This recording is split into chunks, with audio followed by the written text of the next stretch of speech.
right. Hey, happy 2022. Right. Everyone. Happy Monday. We And that too. yet another new week. I'm always sad to say happy Monday. Much better to say happy Friday. Yeah. Well, okay. We could. Yeah, sure. I'll take What Friday he said. What he said. I like Friday better. It means I'm coming up on a weekend.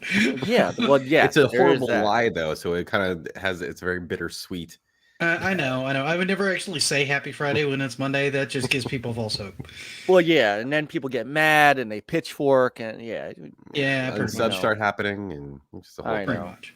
Yeah, you don't want that. We like our subs. Yeah. Two of them that are watching right now. We'll see if people bump in. We like your subs, Nick. So, how was everyone's weekend? What did everybody do? Mike? I feel like Mike stayed in bed all weekend. You were sick, right? I laid in bed all friggin' weekend. Normally I would say that was a great weekend, but the way you told me you were feeling, it was not. No. No. In this day of COVID hysteria, you could still get just the regular It's still going around out there. Run-of-the-mill, old school flu that still exists. And I had it. So I'm getting you can probably still hear it molting in my face. So there's a good chance I'm gonna. This is not a good image. There's a good chance that this sweet Riesling by Sutter Home is going to help me in the next hour. So, well, Mike, I think you must have given your cold to me last week because the day after our podcast last time, I got the cold. It was a regular cold. I didn't get a flu or anything. But my weekend has literally lasted since last Friday. I've been out of work for like 10 days. Hey, Dorside. My boss isn't taking any chances, so I was just kind of home all week, bored as hell. Hey, what's up, Carla? Carla. Feeling blah, coughing. So all those good things. It's going all around. Those good things. Everyone's so everybody was sick but me, and I was sick to my stomach because I was raging on Earthworm Jim all weekend. Getting very little done. But I mean raging, I mean my Discord was lit up by like what the hell? Because there were times where I was playing this game and I'm like, I could have sworn it was reading my key inputs because I was literally watching it just like sync up perfectly to counter everything I was doing. I'm like, I feel like I'm playing a fighting game and I have this on easy mode. What's going on? I feel like I'm inserting quarters in the arcade and it's just reading everything I'm inputting. Like what's going on? But yeah, there's going to be a story behind that. That's going to that'll pop up on Wednesday because I think I just got done with my first pass of editing that. I'll probably go through it again. It'll be a really, really, really long video. Because Panda says, "Where's the link, dog?" I sent him the link at 2 different locations. I don't know where he's at. All right, hang on. Panda, I will private chat. I sent it to him on Discord because he hit me up on Discord. I sent it to him on Twitch. Hold it. Wait a minute. Whoa. Did you say Discord? I was gonna say because if Panda's on Discord and he's lying to me. I mean, look, man. Now I know why he hates it so much. Yeah, I didn't understand it until I started playing it again, and honestly, it's getting a little better now. But man, that game makes it hard to love it. I mean, the art style, the animation, the music. The sound effects, all that's amazing. It's just outstanding work. Then you try to play it. It definitely puts presentation over gameplay, which I never really liked. That's been my problem with it, I think. Yeah. Like the presentation is amazing, and if they'd nailed the gameplay as tightly as they did the presentation, you would have had like the game to end all 16-bit games, because I mean it just looks honestly so good. That's been my problem with all of David Perry? Is that the dude behind Earthworm Jim? I don't know. I haven't But looked that up. I know it's by Shiny Entertainment. It's one of the few Aladdin games that they on actually did before they Genesis had the same issues. apparently don't even try Earthworm Jim 3. And yeah, a lot of people have told me Earthworm Jim 2 is a lot more approachable. I agree with that. It is. It is. They fixed a lot of things in Earthworm Jim 2. They really did. What's up, Mazin? Private OnlyFans, Mr. Matthews. I have sent Panda the link. Okay. No, he's had the link. I've been letting the scene like pop up or say something in private chat. I'm not saying anything, so I don't know what he's doing. I think he's no one trolling you. knows what he's. No one He knows. What might he's be doing. trolling. That's fine. You know, So I got to get my that Wii might U not up even be and see if it's got Panda an update because I really do need to start working in on Other M. I meant to do it this weekend, and then I got busy beating my head against the wall that is Earthworm Jim. I think you finished it, didn't you? Yeah, I actually got a lot to say. I finished it on the 2nd, so it was the first game I beat this year, and I'm ready to talk about it. So you guys need to hurry up and Yeah. I know. I need to blaze through it like this weekend. That needs to be like my main focus is to get that booted up. I need to check the system this week and make sure everything's up to date and it boots up, and then put the disk in and make sure it's installed and everything. That way I'm ready to go. And that should be good. I'm actually kind of excited to play that one again. I'm curious, very, very, very curious to see if it's going to hold up to what I remember. Because I don't remember. I remember it being a lot of fun, but flawed. I kind of wish I could actually have played it 2 different ways, in like an alternate dimension where I didn't play Metroid Dread first, and then the way I played it now, having played Metroid Dread. Did you finish Dread? You actually will have the both experiences there. So yeah, Dread is so hard to follow up on. I mean, it just I know Dread has its detractors, but I thought it was a really, really good game, and unfortunately, a lot of the lesser Metroid games don't compare very favorably to Metroid Dread. And Other M, obviously, I will save a lot of that for the actual conversation. Other M is a lesser Metroid game, so I don't know if I would have liked it any more if I had played it before I played Metroid Dread. So I'm curious to see if you actually have any insight on that once you yeah, I'm get through it. Like I said, I want to play it again because Metroid Dread, Metroid Other M follows that weird line of of kind of being not only sort of 3D-ish, but it's also 2D in a lot of ways. The 2.5D, but it yeah. So you almost have to compare it against 2D Metroids, which is a really, really high bar on average for the most part. Because some of the best Metroids are 2D, 2.5D. Mm-hmm. But Other M also, it wasn't really it was more 2D really than Panda! There you are, man. Panda? How you doing, man? How you gentlemen doing? On the link. Good. Thanks for having me We sent you the on. link in like 9 different ways, and they're like, I think he's just trolling you. I'm like, that's fine. Your nice space goggles you have on there. Yeah, I'm Panda Glasses 2000 tonight. I see that. Yeah. That's fair. You caught me off guard. Hey, I don't want to interrupt. You guys how you continue. doing, man? Good to see you. We're always This happy is to your have first new time people on the in chat. Oh, podcast, welcome. Don't we have like a welcome? We do. We have a welcome hammer. Oh, welcome. We do? Oh my god, that is so good. Well, I get my beatings tonight. All right, this is the welcome hammer for. Don't get me too excited. If I could just like bonk Panda on the head, that'd be great. Hang on, let me see if I can move him up here. There we go. Now you can. There you go. Now you can bonk Panda on the head. There you go. All right, hold on. There you go. You're welcome. You're welcome, Internet. Hey, where's your robot? Oh, Man Machine's off duty tonight, but he may make an appearance. He might make an appearance. He doesn't. So, Scepter, you came in on a weird one because usually we have an overall topic. Today we're just kind of winging it. Okay. Just kind of talking about things we like, things we don't like. A couple suggested topics, and you guys can kind of like vote on these just by saying yay or nay in the chat. Is games that everybody likes but you don't like. And then the state that's a of good retro one. gaming in 2022 were 2 suggested topics that we didn't really decide on, so we just decided, we're just gonna wing it as we walk in here and hope we have a fun conversation.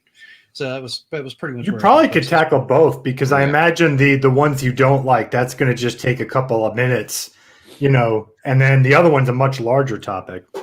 Yeah, I think the reason that one got brought up is because I just started running through Earthworm Jim. Yeah, it was kind of a joke. So we knew that was going to come up. It's like, you know what? We have too many subs anyway. Let's see if we can cut some of those out. Let's talk about games we hate that everyone else loves. Let's just piss off the entire retro and gaming community as a whole. Boom. Well, who is it that doesn't like? Who doesn't like Breath of the Wild? Is it Mike? Oh, that was you, Nick. That was you. Oh, I mean, that's like, that's a big one. You know what? Oh, I spent over 100 hours trying to love that game. Yeah. And I still try to go back occasionally and play it to try to find out, to try to fall in love with it, because there's very few Zelda games I just can't find anything I don't really like about, right? Okay. Like Twilight Princess, there were things I liked about it. I thought it was a little long. But overall, I still enjoyed the experience. Skyward Sword, I thought the motion controls were too wonky and I couldn't get into it. So that was one of the ones I just didn't pick up because I played it in the store. And I'm like, this is asking for way more precision than the Wiimote's capable of. And this is just frustrating. Right. I'm just going to bow out on this one. So I didn't even buy that one. But most of the rest of them, I've at least found something I liked. I mean, even Link's Adventure, which up until Breath of the Wild was probably one of my least favorite, just for the severe difficulty and the change in the way the entire game played. I could still go, I acknowledge that this is a good game. It's just maybe not for me, right? So here's a question. What if it was not called Zelda? I don't think anybody would have bought it. No, I'm saying you. If it wasn't called Zelda, would you have maybe liked it better? No. No, okay. I don't think I would have given it as much time. I think I would have written it off early. Fair enough. And I think most people would have written it off really early as just a generic open world game had it not had Zelda attached to it in that story. Fair enough.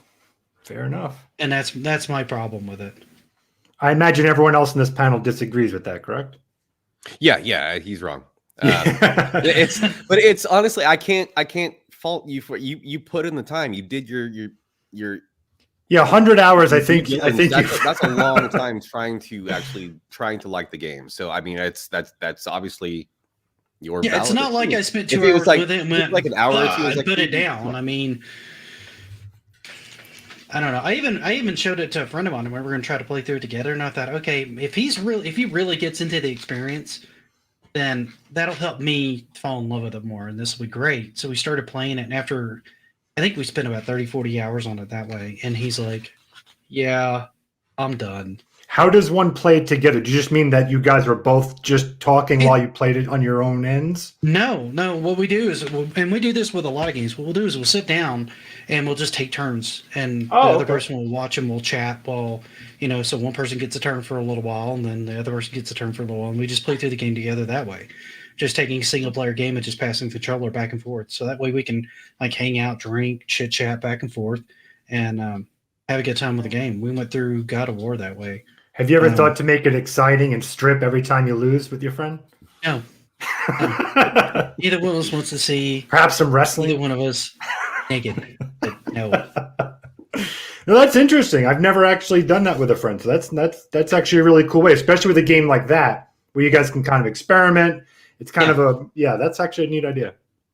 That would require me having a friend, however, so this may be difficult. Give me some time. I'm going to work on it, and I'll get back to you. Honestly, Hasselhoff, it was kind of a few things. There were a couple minor nitpicking things that really drove me crazy in the game. The lightning storms were super aggressive and would one-shot you. It rained constantly almost every time I played the game, regardless of where I went, which meant I couldn't cook, I couldn't climb anything. The weapon durability drove me insane. I felt like I was breaking a weapon. I was breaking 5 weapons to maybe get one weapon that was trash every time I fought. So I basically started avoiding combat, and it just stopped feeling like a Zelda game.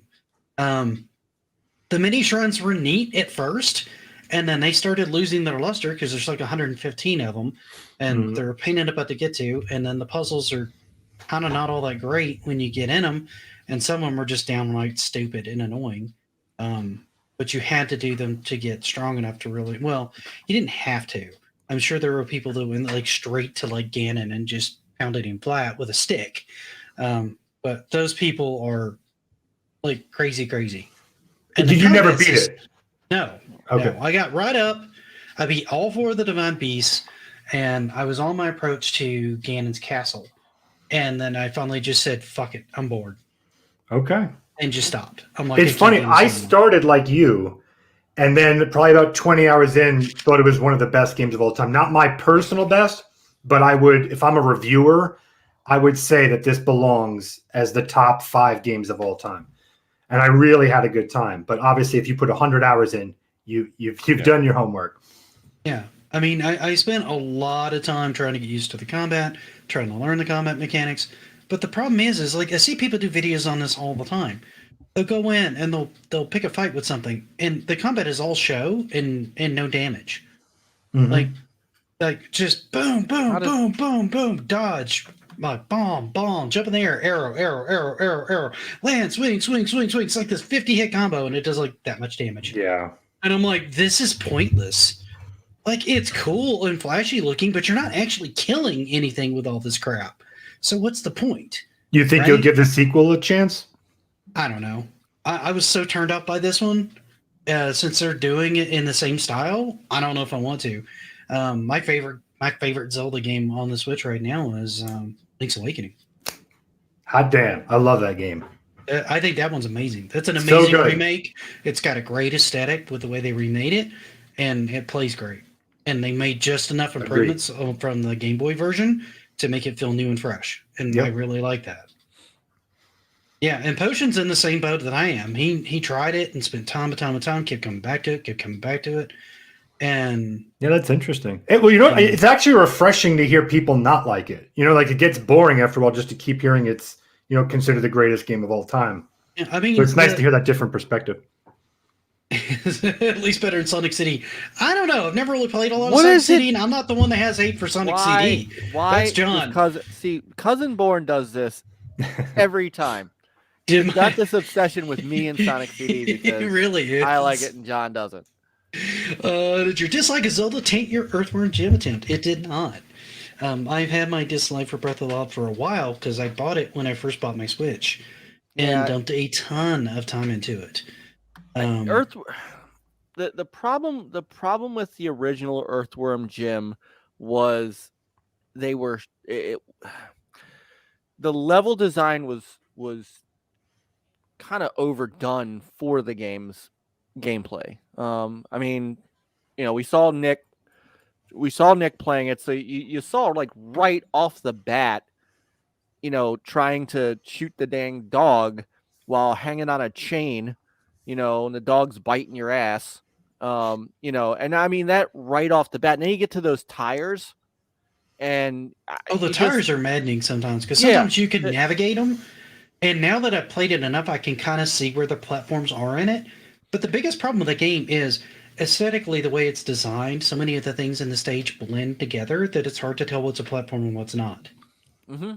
And where you grab on things doesn't always match up. Like a platform will have this weird little tilt up, and that's where you have to grab to get onto the platform. If you're a couple pixels in, you won't grab onto it at all. Right. And you'll miss. But if you're standing on it and you try to stand on that part where you normally have to grab to pull yourself up, you'll fall. Yep. And it's very confusing, like where your boundaries are in anything in a game. It's really, really weird from that. But then trying to grab, you know, trying to grab the slides and the. No, you're absolutely right. It is, you know, there were some fundamental flaws in it. Now, it wasn't as unplayable as I think you were experiencing in my experience. But then again, I had the Sega CD and version. Pete hated it too. Classy. I have a new take on that coming out on Wednesday. It's going to be a really long video. What? because I found out something while I was playing my copy of this game that was a problem, and so I'll bring that up on Wednesday. That'll come out. And I will tell you, without giving away what you're about to say, so I won't do that. But I will just say that I can hear in the back of my head Relic Gamer saying, "I told you so." Can we just have everyone in the audience close their ears and Nick, you just tell me right now?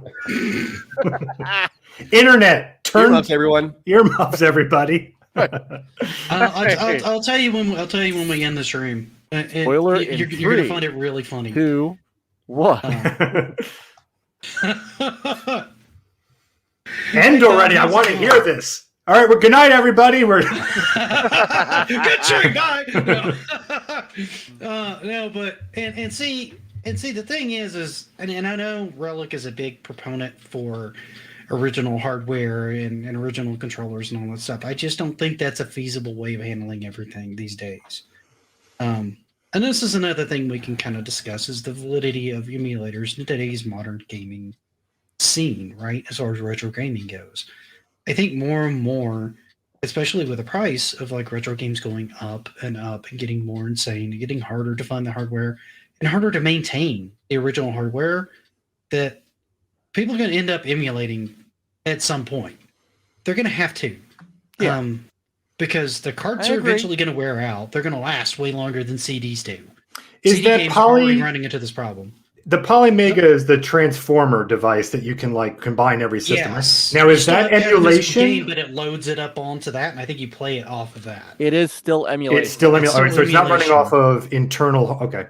No, that's correct. It originally, and see, that's the thing. I'm not. Originally, it was an FPGA system, so it was supposed to be, some real hardware and blah blah blah. That went by the wayside. I'll give you 10. And the bargaining begins. And then I'm going to talk you down to free 99. It'll skip me. Yeah, the original project was FPGA, and FPGA, for those that don't know, because it took me a little while to kind of get my brain around this too, is FPGA is more hardware emulation, not software emulation. So it's much closer to playing on the original hardware when you play on an FPGA. That's why a device called a Mister is more. A lot of people like that better in the retro community for emulation because it emulates more that one-to-one responsiveness. Where if you do, like say, a Retro Pi or just a regular Pi, you tend to have a little bit more lag in the responsiveness, which usually leads to me just having a little bit more of a difficult challenge. It doesn't make anything easier. Now, I could use save states, but I try not to do that for the most part. Hey, Gorge. When I play something, I'll use save states to practice a section, so I don't have to go through the entire game every time. But the idea is always to be able to go through the game, like from beginning to end, or at least on like the stages and stuff like that. Now, I did that a little bit differently with the Mega Man X series because you get a code at the end of every stage. So the save state is just to keep me from having to write down like a 15-digit code and then key that in every time I want to restart from the beginning of a stage. Right. Since it's going to give me that option, I consider the save state just a faster way of accessing the same thing I was going to do anyway, and not boring people and not wasting my own time. So I don't mind that from that standpoint. And really, with the Switch and everything like that, having emulated versions with their own save states, that's just becoming more of a commonplace solution anyway. And a lot of people abuse it just to get through the game. I've seen people that'll rewind and use save states in different sections and just go back to that one part right before they did a mistake and then play through from that section. I try not to do that because I'd rather have as close to the original experience as I can get from my standpoint, I guess. I mean, emulation never bothered me. I mean, I typically like. I have a lot of systems, so I like playing it on the old software. I mean, the old hardware. But if someone played emulation, I don't think that's any less playing that game. For the most part. Yeah, I'm not a purist that way. I am like that with DVDs and stuff, but there's an actual dramatic quality loss between streaming. Yeah, there's been times where I've streamed Blu-ray. something and it looks great, and there's been times where it just kind of looks like poop. It just depends on what the bandwidth is. Are you're talking about movies? Yeah. Yeah, no, there's a dramatic difference between like something on Netflix on 4K and a Blu-ray. It's not even close. You're talking tens and tens of degradation times the amount. Don't quote me on that actual number. It's a lot. Right. Yeah. Well, and movies are a little different in that there's always places in retail where you can still go and buy, Twister on DVD. Mm-hmm. You can't go out to Best Buy and pick up, Absolutely. Super Mario Brothers on the NES. Yeah. Absolutely. So, there's an ownership piece that is missing that makes it difficult. And, look at if you want to play, Sega Saturn games, who wants to spend $1,300 to play Magic Knight Ray Earth? Yeah, and that game's still hard. Those are still hard to emulate. It's gotten easier on FPGA, but I will say that RetroArch has got it. I was having trouble with one game in my first Saturn video, and I needed to use. It kills me that they haven't released that on DVD, Blu-ray, or anything like that. What, True Lies? Yeah. I think it's on regular DVD, Yeah, but it's I hard have to the find now, regular but you DVD. can't get it on Blu-ray or anything. Really? Yeah. Really? James Cameron has not remastered it yet, and he's waiting till he finishes Avatar 2. So that means he's going to die before it gets remastered. Yeah, that's never coming out. So I guess it's too bad for True Lies. Yeah. Oh, all those Tom Arnold fans? Oh, sorry. I like True Lies. That's a great movie. Such a good movie. I like the the movie. only movie I've ever liked him in. Yeah, me too. I mean, I do like the movie. And Jamie Lee Curtis in that. Woo! Oh, yeah. God, Oh, yeah. Yeah. Yamahama. Yes. Purple tongue for the controller. Especially that gauntlet. Oh, I love that gauntlet. Yeah, and honestly, back to your thing about having the original controller is there's USB versions of most of these controllers now. Is there a USB ColecoVision controller? I don't know about ColecoVision controller, but there's a USB like Genesis controller. I think there's NES style controllers, Xbox and 360 controllers, and all those just plug in and work. I don't know if anybody's done one for like Intellivision or ColecoVision or anything like that, or 5200 or anything like that. Yes. Usually, about as far as I go back with emulation for the most part. Now that might change now that I've got the Evercade. Is NES. That's about as far back as I usually go, because normally at that point, like sometimes the games just don't appeal to me. Like Atari games are pretty easy to kind of pick up and just play because they generally only had like one button, unless you're going into like the 5200, because like the 7800 and 2600 have pretty simplistic controls. The 5200 had that 12-button pad thing, kind of like the ColecoVision and Television did. And some of those games are still playable, but a lot of them are difficult to play in emulation, like the crowd is saying, because nobody's really made an Intellivision or ColecoVision controller that's USB capable, right? Now, there might be a way to adapt one. I don't know. I've never even looked into that. Somebody's built an adapter, but somebody built a Later, DB9 Darkside. Good to see you, man. See you, Darkside. So somebody had created a USB to joystick adapter. So I'll put the link in the thing here. So you can kind of do it if you have an original. The thing about the ColecoVision controller, though, is there were so few games, and I'm trying to even remember one that outside of needing the joystick for needing the number pad to pick your difficulty, I don't remember any games that really use the number pad for anything. Do you? On which one? On ColecoVision. The ColecoVision? Yeah, that was the primary difficulty I had when booting them up, is it would map it to like the face buttons and everything like that, but I had no idea which one was which. Right. So I'd always end up picking a random difficulty. whenever I started the game. So I might have a really good run. I might have a really bad run. Who knows? It's a surprise. So apparently this adapter that I put in here, which is $23, USB flashable firmware. It's compatible with 2600, 7800, paddle controllers, driving controllers, all the Atari stuff, Amiga controllers, Atari ST mice trackball, Commodore 64, Intellivision touchpad.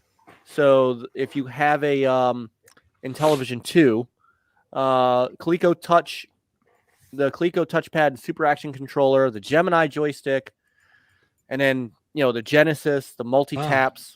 Yeah, this thing is badass. Actually, yeah, that works with a lot. Yeah, 23 is not bad. Because most of these use those pinouts back in the day. Because I mean, really, what you could do is if you're like emulating ColecoVision on a PC, you just use the number pad on the keyboard for the numbers. I mean, that's what I would do in television games. I just simply use the number pad and let me post this link for everybody because apparently a few people are interested in this. No. Well, you should make it that you get like a commission, that you get some money off this. Let's work that in. That's right. That's off Tindy. And then I get a finder's fee.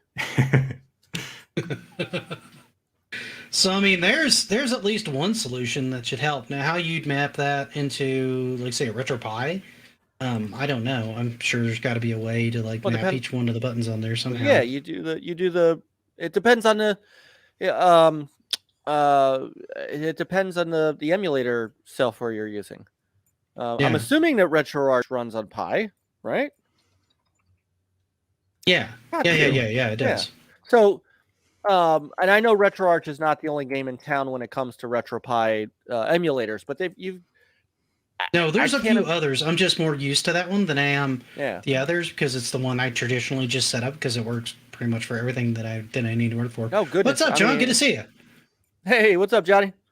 I mean, I use RetroArch for my Xbox One, for my Android. I mean, it's a full-on the amount of things that you can run RetroArch on these days is actually quite freaking amazing.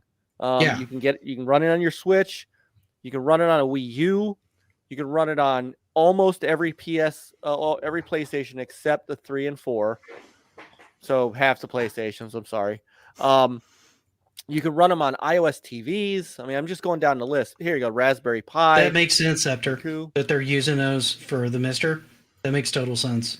Yep. Oh, okay. Yeah, and RetroPie uses RetroArch. Yeah, it absolutely. Yeah, I mean, does. it's a great. It's just a package called RetroPie because it's RetroArch for the Pi, so they just called it RetroPie. That's just the way they've named it. So this adapter here, is that just is all it is just a DB9 to USB converter, basically? So it's called it's a joystick adapter, but it could be used to convert anything that uses that DB9 pinout to USB, right? Okay, so I've actually been looking for one of those because I'm a stupid hipster and I bought a Palm Pilot and the dock at Goodwill. And I need an adapter because computers don't have the DB9 pinouts anymore, those connections.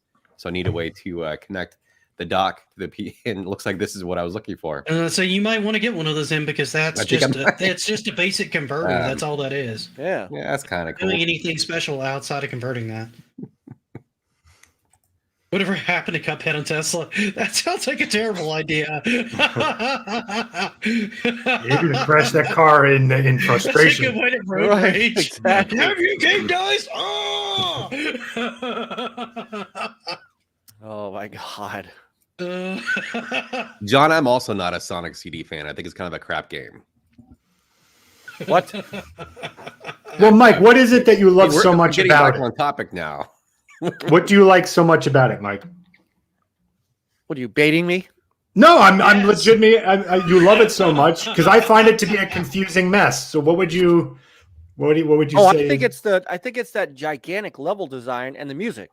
I mean, the music obviously, but the gigantic level design lends itself to. I mean, believe it or not, you can run Sonic faster in that game than you can run him in any other Sonic because there's just so much room to do it. Right. And that's one of the beauties of it. I think what gets people tripped up about that level design is because the levels are so large, you feel like you're not progressing through them, because in traditional Sonic form, you do tend to want to slow down sometimes, get the rings, go over here, look up here, jump onto this thing, go up and get the rings, come back down, get moving again.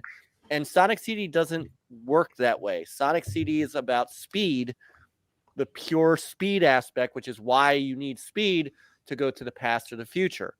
Well, And I think then that's part of the those- confusion with that game too. Is like you have to figure out when you've got to go to the past, when you got to go back to the Right. when you got to go you don't back to have the future, which takes you from the past to the present.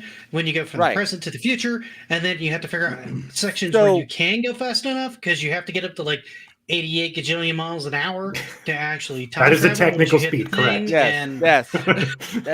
That is Doc Brown would be proud of you. 89 You don't- gajillion miles.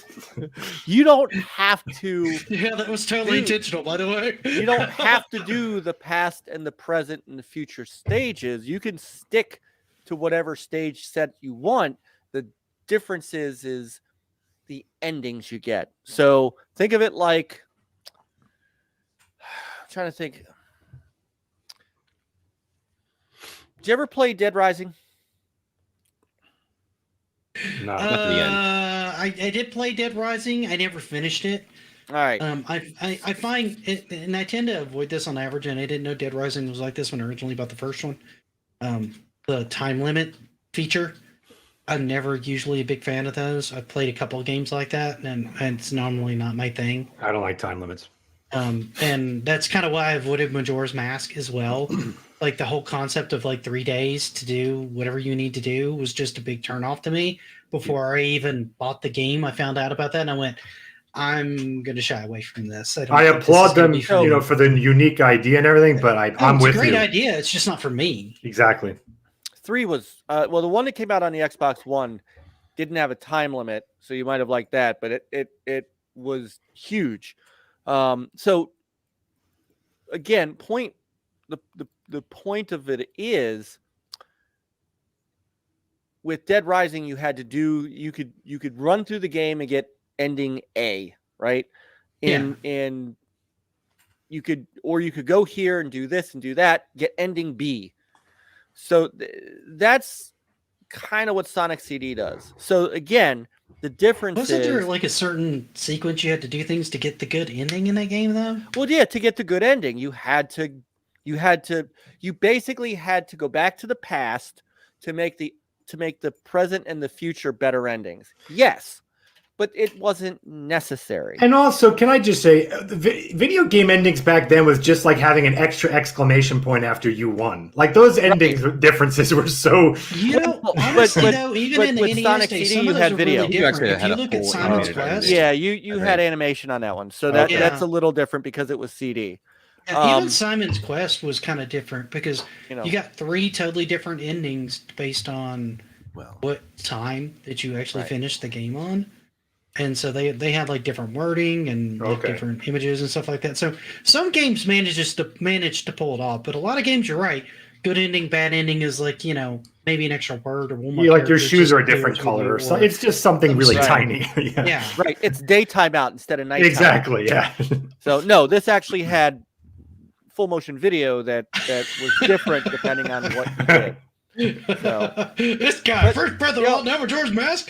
I mean, people could like it, people don't like it. It doesn't really matter. I like it because it's the essence of Sonic. It's speed, it's quick. You've got to. Well, but you've it's talked me into large- want to playing it again. I want to give it another shot. The well, levels. what I actually, Go because ahead. I did play through, and I did like the time travel mechanic. I did think that was a kind of a cool twist.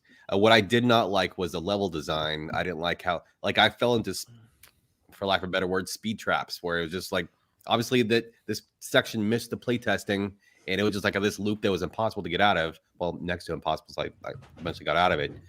And that was just, it was just like there was no thought to the level design whatsoever. So it was almost like the entire time while I was playing it, I was like left with the feeling of this is a Sonic clone game that just so happens to star Sonic the Hedgehog, which isn't that far from the truth. But... See, you're saying it was the exact same thing that I was saying about Breath of the Wild. Is like this is something that has sort of like a Zelda skin to it, but it's not really a Zelda game, is it, guys?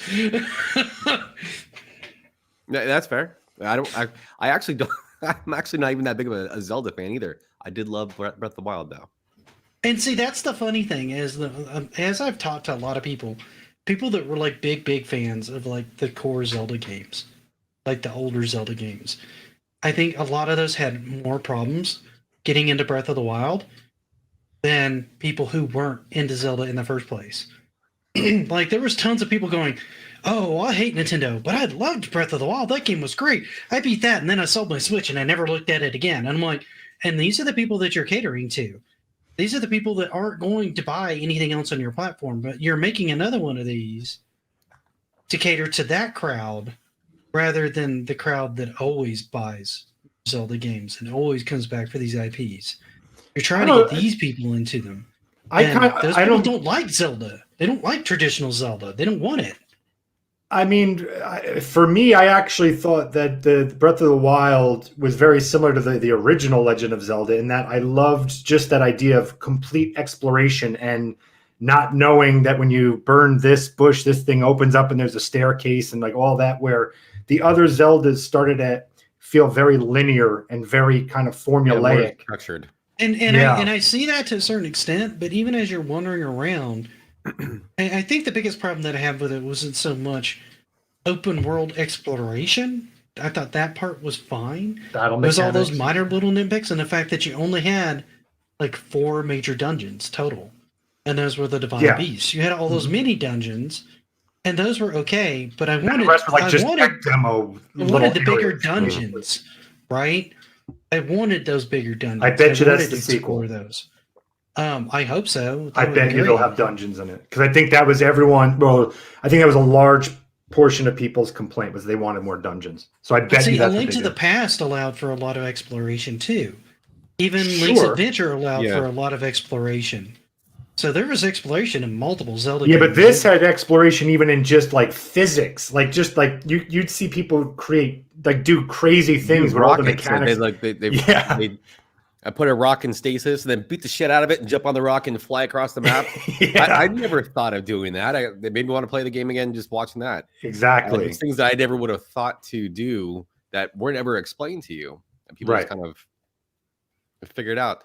And I think the other problem that I had with it so much was, well, here's the thing. I always enjoyed not only seeing Link's health increase as you went along, but finding more tools, right? In Breath of the Wild, you never found more tools. You're like tools like you're talking like Metroid, where you get your little upgrades, all your little... Right, like the boomerang, the grappling hook, all this other stuff, right? But you didn't really have any of that in Breath of the Wild. You had like 4 magical powers, roughly 4. I think it's 4. There was the magnetism, there was the stasis, it's 4. There was the bomb. And then there's the ice thing, right? And while those were great, you got those in the very beginning. Like you get those in the very first area, and then that's the biggest amount of growth that you have outside of just increasing your life bar and your stamina bar. Other than that, you're just finding ways to use which you already know how to use, or breaking every weapon in the game, trying to kill a goblin. Sure. To get a stick, which seemed stupid. Like, why am I breaking 3 claymores to kill this one goblin to get a stick and a wooden shield? Like, I feel so cheated right now. But I hear what you're saying, and I agree with what you're. I somewhat agree with you. However, I think that was kind of the point of the game, though, because one criticism that I don't think a lot of people make. Well, actually, it's been mentioned a lot. Is you get a lot of tools in the other Zelda games, but you get a tool in this dungeon. And you use it to beat that dungeon boss, and then you leave, and you don't really use that tool again. So it's see, I found in a lot of them you still use it for like navigation to get to areas, and there's things in the overworld you can use to get to there, and the stuff you get at the beginning of the Breath of the Wild. And I'm not trying to make you like the game at all. This is my take on it. that's all you need to get through the adventure. So and you absolutely. use those so much more than you use the hammer in where the fuck Legend of Zelda game see, is. I used the hammer to get to new locations in the overworld. I used it to flip over turtles and stuff like that to basically expose them. I used it for a lot of things outside of the first dungeon that you got it for, because there were other uses and enemies that it was really good for either exposing or dealing with outright. And you could find that with a lot of the weapons. Like the grappling hook would be really good for dealing with things that were kind of far off. You could just shoot the grappling hook at them and you could kill stuff like bats and other things like that. You could also use it to pull yourself around different locations, not only in the overworld, but in other dungeons and things like that. So there are more uses to it than you think. Twilight Princess really kind of jumped the shark on that one, I felt like. When they gave you like this big ball and chain thing that you had to use that was really only good for like hitting and like swinging things. Some people said they could use it in combat really well, but I found it too slow and cumbersome to use that way. So it was only really used for puzzles, right? And it was never used for anything else. So there's times where, there's some weapons that have some limited usefulness, but I mean, in a lot of games where when you really start thinking around with it, there's some other uses for some of those things. Where Link to the Past really fell down for me was the magic. Like you could get all these magical spells, but they were 90% pointless. They were just flashy and neat looking and really didn't have much of a point. The magic powder was the main thing you really wanted to use. So anyway, after I played most Zelda games, so I did find that change in Breath of the Wild refreshing, and that honestly the breakable tools for me it was never a frustration because you break them all the time, but there's no shortage of other weapons to fight. You're always you have too many weapons most times, so it's that to me was never actually that much of a frustration. But I can see why it would be. So it's definitely wouldn't say you're wrong for that. Yeah. Just basically, obviously, just a different perspective on it. But I don't know. Occasionally, I want to go back and play it again just to see if, like, maybe this time at least you need to put the last 20 minutes into it and beat the game. And I occasionally do that. I occasionally boot it back up and play it. I haven't done it in a long time, but I do occasionally like boot it up after a conversation on it and go, okay, well, let's give this another shot. And the other thing that really drove me crazy, I could never really get my head around, was the pairing mechanic. And that was required to finish some of the combat dungeons. It's with Ganon at the end, although that was the easiest Ganon fight ever. But yeah, it is required. I could never execute that against any of the Guardians.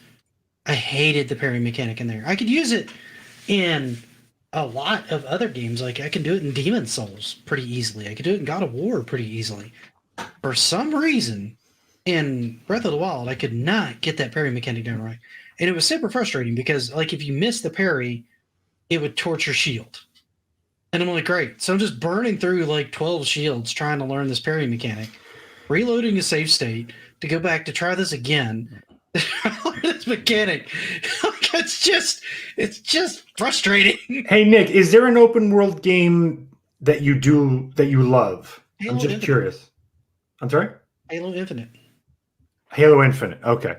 I really like that one. Everything is... There's tons of stuff in there to do. It all seems to have a point in there. It's not just a bunch of random stuff. One of the things that drives me crazy about open world games in general is a lot of times they'll just put like filler.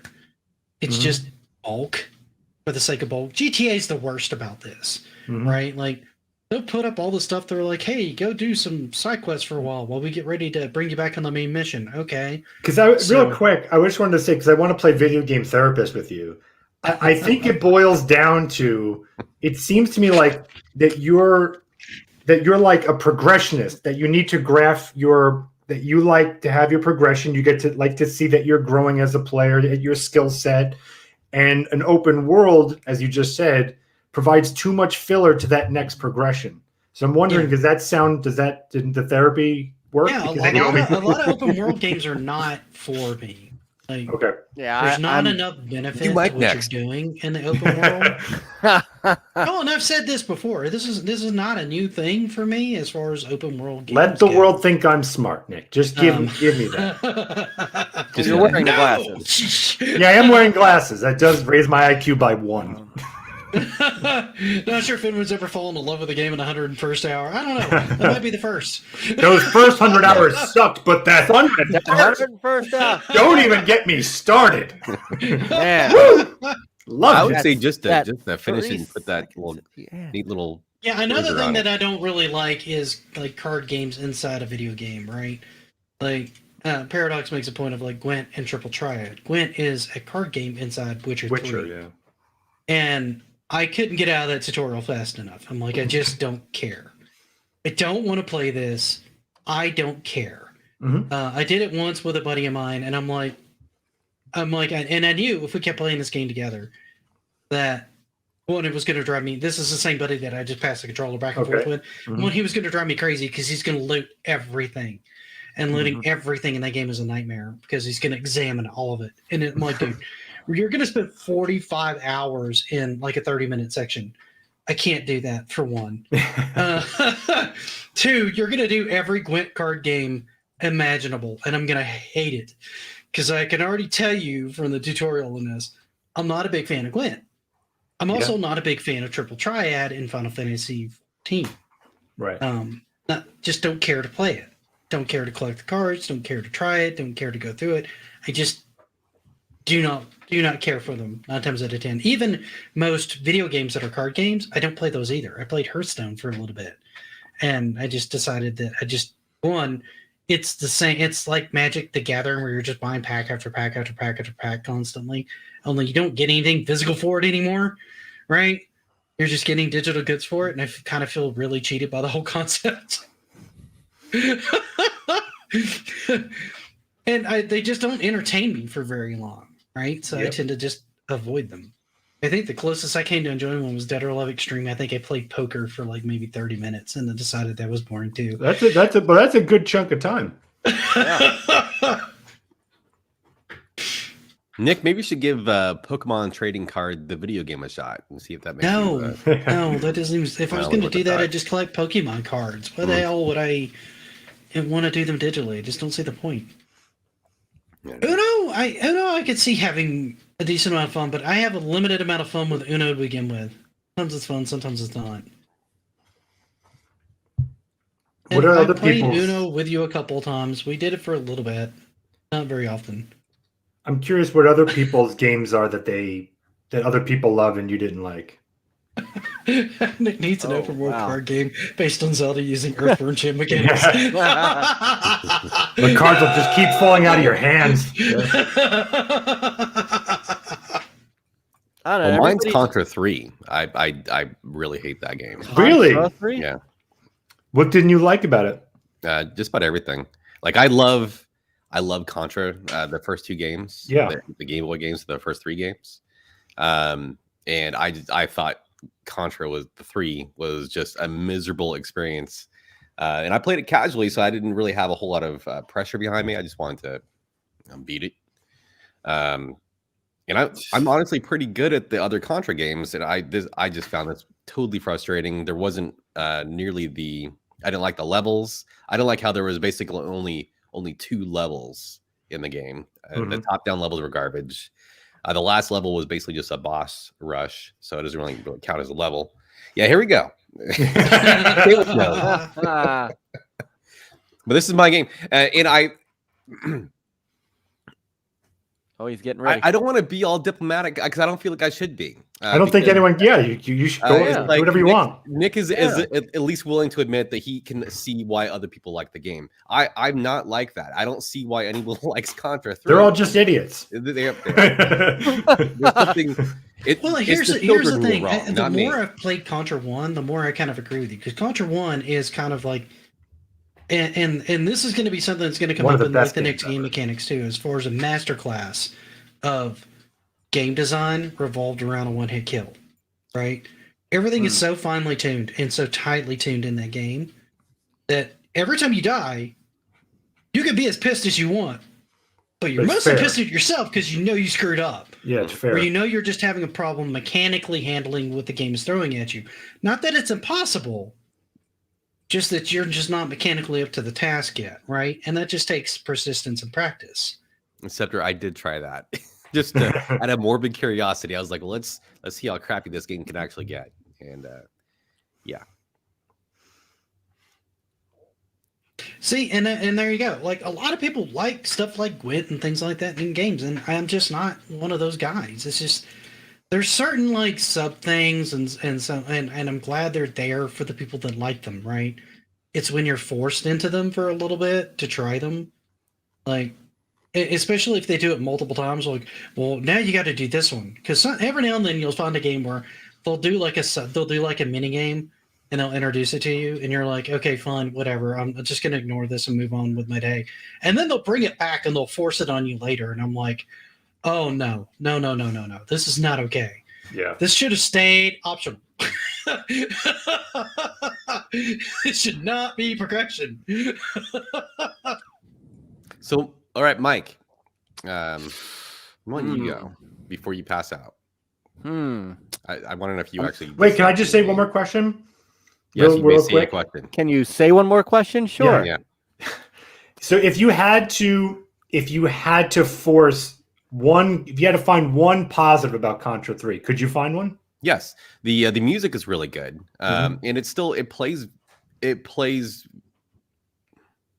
pretty well, and I honestly really like the design of the first stage. The first stage is badass. If the rest of the game was like that, even if it was only 6 stages, then it would be a completely different rant right now. But it's not like that. It drops that almost immediately. I thought the third stage was kind of cool. I know that Fun Brothers, I don't know if he's still here. A lot of people love that level. It's like their favorite level in the game. It's pretty cool. The bosses were cool. I really like the Terminator bosses and the giant zombie turtle. The stage 5 boss can go fuck itself. I hated that thing. That entire stage. I could animate that for you if you wanted to. Please do. As rapidly and demeaning as possible. I'd appreciate that. This could be the greatest moment I've ever experienced on this show. Just to hear Rob go, that wolf freak could go fuck itself. Yeah, that is. I am glad that I did not call out for tonight. Dude, I actually feel that. So way I mean, there were some about, little like, shining with the parts snot that in actually Earthworm Jim. I didn't completely hate it all the way through. I just hated it most of the way through. Later, Gorge. So hopefully I rose to your challenge, Panda. See, and I want to go through Hard Corps at one point. I beat the original Contra. I kind of want to play Super C before I do Hard Corps, but I did so much Contra when I was trying to do that 1cc run on Contra 1 that I kind of took a break from Can I Learn, and things got busy towards the tail end of the year. I didn't have as much time to dedicate to just playing games. I had a lot of like family stuff going on and stuff like that. So I stupidly brought it back with Earthworm Jim because that's what people voted it on. It was a bad plan on my part. So after I do that, it may either be like it may be something like Super C, or it may be like Batman on NES, because a lot of people really wanted to see that too. So that might be fun too. Mm-hmm. That's what I voted for. And thanks for calling. Nick, real quick. Pull up read this real quick. Just read what I just dropped in the chat. Okay. Did you put it in the main chat or did you put it in private chat? Because I'm not saying. Oh, the main chat. Oh, there you go. Read it. Marine Corps?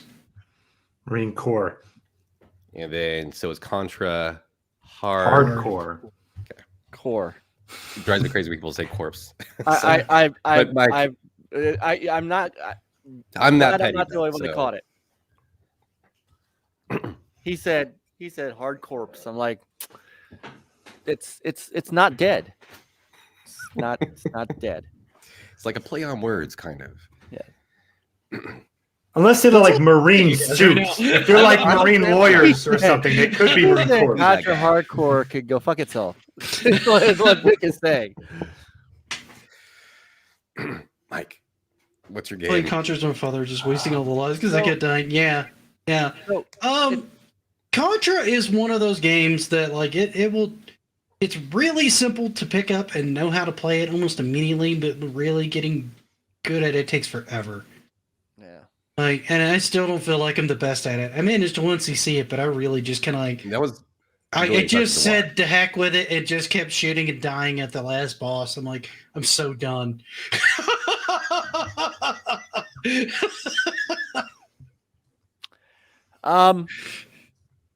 So the one for me is Borderlands. Everybody Original one or loves two? Here we go. Borderlands. Any Borderlands.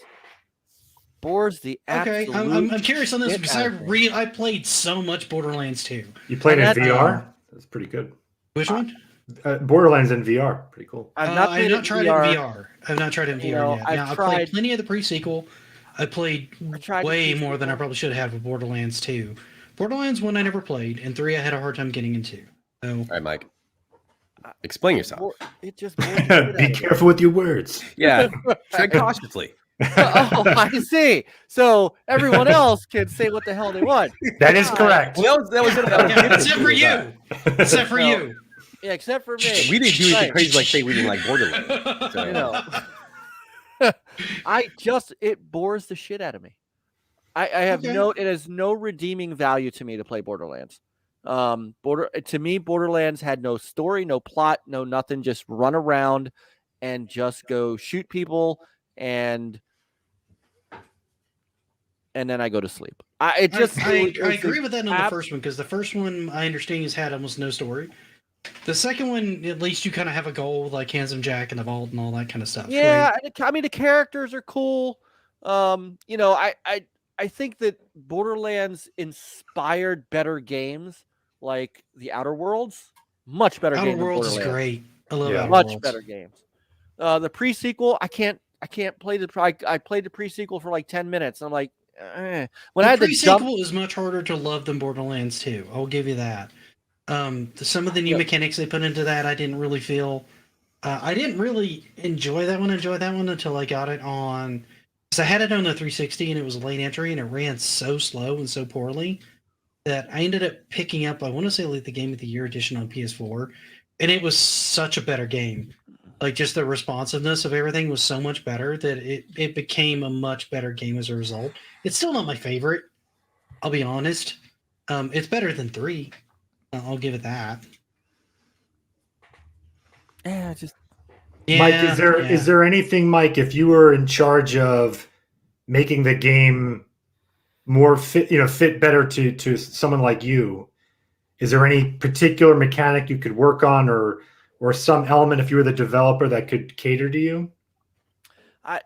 a little bit less looter, a little more straight story, you know. Games. I have issues with games that just mindlessly, aimlessly send you someplace where you don't feel like where you feel like all you're going there to do is walk around and explore and try to find shit. There was an Xbox game called Recore, which did the same thing. Yeah, that one started off really good, but I never got too deep into it. I'm told it because gets you couldn't, really because there's no repetitive depth, really fast. there was no depth to it. It had no redeeming depth to me. And I know everybody loves Borderlands, but Well, to be more specific, I love breaking news real Borderlands quik. 2. I got this text from my son just now. Hey, Dad, they're making a new Borderlands game. Well, no, they're bringing out the Hey. Tiny Tina's expansion. That's not really a new game. tell the guy It's an with the Retro expansion to Renegade 3. shirt to go fuck himself. Yeah. Congrats, Mike. You just killed the hopes and dreams of a child. Congratulations. Well, you know what, That's Tina what I thing. do. This is my lot in life. Make children unhappy. It is. And I think a lot of people's problem with Borderlands, and this would be more of a gripe that I could really see, other than the story in 2. For me, the story in 2 was enough. Like the main story, there was a lot of stuff you could do outside of the main story that could kind of become whatever. But the main story I thought was actually pretty concise if you went through it. Tough in places, but fairly solid. But the aiming of the guns, like some of the guns were just nigh unusable in that game. So you really did have to find the right gun. Because like if you found something and said, "Oh, this gun has 95% accuracy," I'm like, "Oh, so you mean 45% accuracy?" That's really what you should have put on the gun. Right. It's 45% accuracy because you're not hitting anything with this gun. I promise you. Unless it's like 98 or above, you're not hitting anything with this gun. And that can be very frustrating for people if you get like a long run of guns that are clearly upgrades, but they don't feel like upgrades because you just can't hit the broadside of a barn with them. And so you end up using like a really old gun and everything feels like a bullet sponge because you're not doing enough damage because everything's got that level cap, right? So, that's one of those things where I can totally see the complaint on it because that's a complaint that I've had on the entire series, right? Of all of them that I've played, which is pretty much all of them with the exception of the first one. That you'll run into guns sometimes that you kind of feel you have to use, but they're just the worst. You see, I've only played the first Borderlands, and I just found it incredibly addictive. And yeah, the story is there's nothing there. There is kind of like a there must be some kind of plot because it does resolve. Mike doesn't want to hear your positive take. He left. Right. No positive takes here, sir. Podcast. But honestly, it's just a different mindset. I loved the looter. Maybe I have that mindset.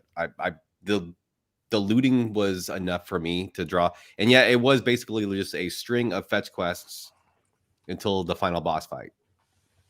I think. Meanwhile, you're leveling up your character, and if you can level up your character, then I'm in. So that's kind of all it takes to really grab my interest. Yeah, the skill trees, which I loved, the leveling up system, which I really enjoyed, all that kind of it reminded me of a first-person shooter version of Diablo. Mm-hmm. Yeah, it was very roguelike-y kind of. Yeah, because I'm like, okay, so you got this whole element of I get to run around, I get to kill this thing, and it's just a loot pinata. Like this loot just explodes, and that makes me happy. And they were like beautiful colors, floating loot, and yellow, purple dots everywhere. It just yeah, and then you're just like going through and looking at everything and see what you got, and you pick up a gun that's different color in the back of my head that I just love because I played so much Diablo. So here's the question: if you loved it so much, why didn't you move on to the other sequels? I played a little bit of Borderlands. Wasn't for you, Nick. I played a little bit of Borderlands 2, and I think because this is just my stupid logic probably, but I think because I like Borderlands so much, and I played through it on just ad nauseum to level up all the characters. If Borderlands 2 was literally exactly like the first Borderlands, I would have been fine, but it was different. I didn't like the first area that we ran through, so I was like, yeah, I'll put this aside and I'll come back to it later night. And that was like 4 years ago. I'm probably not coming back to it. So, I'm fine. I like the Borderlands as a concise single experience. It's kind of like the first Matrix for me. It didn't need other sequels. Yeah, I'm fine with just this lone first experience. I can get plenty of enjoyment out of that, and I kind of wish I'd gotten into the DLC for the first Borderlands because I loved the claptraps. All Mike, did you like the little robots? You didn't think they were funny? I mean, it was funny. There we go. Hard period. Well, claptrap, I didn't really find all that entertaining in Borderlands 2. The highlight for Borderlands 2 for me was Handsome Jack. I thought he was such a fun villain, and I think that's really what that and being able to play it with friends, because I was playing that game a ton with buddies of mine at the time. So that's a big part of my love of that game is like playing it online with friends and going through the story, and just hearing Handsome Jack talk about his diamond-studded horse called Butt Stallion. I mean, that shit was just funny to me. I don't know. I really enjoyed him as a villain for some reason. And I think that's why I didn't get into 3 as much, or even the pre-sequel. Because the pre-sequel, they kind of made him sort of a good guy. And then in 3, I didn't really care for the duo that they had, where they were trying to be like Handsome Jack, but it wasn't necessarily working. And the more they forced it, the more I really wasn't feeling it. I'm kind of like, about this one. I don't know. It's just me. Yeah, see, that was me. I thought he was a great villain, and even playing through that game like 5 times, he'll do something where he'd be like, "Oh, I was gonna play at the world's smallest violin, and it was gonna be awesome. Jam it! Screw you guys." All right, so we got Contra 3, Borderlands, Breath of the Wild. Breath of the Wild, Panda. So I can't think of one that I hate. I do think that my choice is actually going to break your chat room, though. I think mine's going to be the most heated of them all. I'm okay so with that. I don't hate it. It's more that I think it's really overrated. Hang on, I'm gonna subscribe to you real quick just so I can get ready to unsubscribe. I'm ready. Yeah, God of War is the newest God of War. All right, here we go. I thought it was really overrated. Wow. And Mario Odyssey, 2 of the most overrated games of all time. Wow, really? Because I love both of those. I'm very curious. I am too now. Yeah, Go so into details. My God of War thing, though, is I admit, though, is very unfair. Like, I could actually tell you, for the reasons why I found it overrated, is every reason why you will probably love it. So, like, I understand why some would love it. It's not like Rob over here who literally hates the people who like Contra 3. I get it. But so to me, God of War, you have to understand from my perspective, I'm seeing this kind of embrace of a narrative, over the shoulder, Uncharted-esque, look to it. So for me, I got excited over that. And then what I got just felt like a wave game. It was basically story element, jump over log, wave fight, climb cliff, wave fight. That's all it kept. You mean the new God of War? Yeah, the newest one.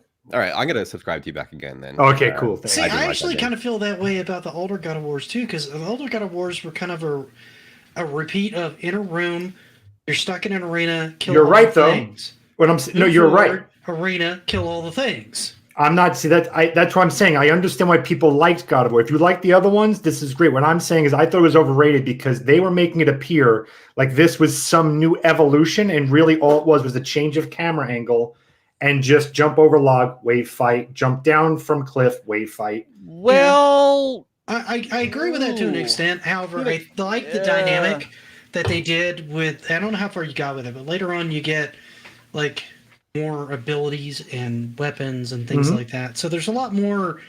It makes the combat more dynamic. Yes, right? If you love the combat, feels a little bit more like I'd say Jedi Fallen Order or Demon Souls, and the way you move and fight, than it has in the others. So it's got a little bit more going on as far as it feeling them kind of telling you it's open world, but it not really being open world. I agree with that. Because it's very hemmed in for what they almost tried to tout as open world. Well, it's open world in the sense of how the Tomb Raider trilogy was open world. Not quite, not quite. That's a good example, yeah. Open linear is really what it was. You had a wide space. Atreus and better known as Boy. Those guys, him and Kratos could go around their boat, and boat around everywhere. Sure. So as one who played the other God of Wars, the only thing I would say is I didn't feel like just the over the shoulder was the only thing they changed. Yeah. Some of those fights were pretty epic that were more than just the horde fights, so to speak. Going up against what's his face? This is what happens when you get me after 11:30. The hell was the guy? Kronos. Are you talking about the original God of War games? No, I'm talking about the newest. Okay. Yeah, the guy you couldn't kill at first. Oh, yeah. Baldur. Thank you. And then going up against, Thor, going up against, the other mythological gods, in sort of one-on-one battles. I think that was different than the isometric games in a way. So I also had some pretty big things. I mean, didn't one of them like you fought Ares and you literally had to like run up of him like freaking God, I'm drawing a blank on the name of the game. Shadow of the Colossus style. And like fight him that way and stuff like that. I mean, there's been some like big boss battles. That's been pretty much God of War's calling card forever, hasn't it? I mean, I haven't played as many of them as you guys have. There weren't enough of those kind of boss fights in the new God of War game. Like there was no like all. If you look at like God of War 2, God of War 3, I mean, there's some pretty amazing boss fights. Oh yeah, true. So it's I do think that the game, I was not impressed with it. I will be buying the next one when it comes out, assuming it's on a system that I have, which I don't know, because I was that invested in the characters. I thought that their relationship between Kratos and Atreus was really touching. I thought that actually giving character development to Kratos was much needed, and it honestly, everyone, it's just like with Samus, where Kratos has like this little nugget of personality that you kind of follow through with the other games, but everyone has already kind of fleshed out that personality in their own minds. And as different as this was, I think it was what everyone would expect Kratos to be like when he's 50 years later and he's essentially an old man. So I still thought it was in keeping with the tone of the at least the character of the older games. I didn't especially like the tone. I did think it got a little bit more almost lighthearted at times in a way that was not in keeping with what I liked about the other original games, and also the opposite, where it was taking itself a little too seriously, which I don't think the other games also did. And I thought the combat was slower, and I thought it was frustrating. There was anytime you got caught going off the beaten path, what you were supposed to be doing, you would get swarmed by incredibly overpowered enemies who would one shot you. And I found that just maddening, being punished for exploring what is essentially kind of an open world game a little bit, but the game's not going to let you do that, not without a fight. So that was frustrating. So it was. I can see that a lot of your complaints got smoothed out because a buddy of mine, when we started playing it, he went through and tore through it on his own. So he kind of had like a game plan when he came back, right? So we sort of had an upgrade path, and he kind of knew roughly where things were. And I'm not saying that we didn't beat our head against something, like pull up, like try to close like a rift and have like level 8s pop out when we're level 2 and go, oh God, right? There were those moments, where you just kind of got railed. And I agree that could be frustrating, and it was in the early game, and then you come back and you basically just like take those guys to school later on. And it's actually pretty rewarding when you're finally able to do that. My biggest complaint of that was one of the armors required you going into this one dungeon repeatedly, looking for items. And it had this noxious gas on the ground that would drain your life the entire time you were in there.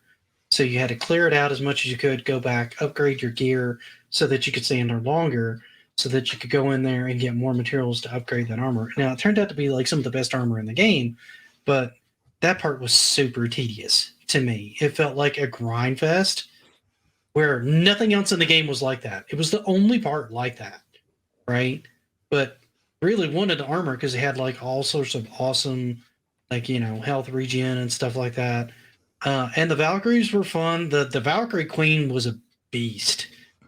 Beating her even a normal, you want a true test of skill in a God of War game? Go try to fight her. Holy crap. I pulled it off, but man, I must have done like 20, 30 tries on that easy.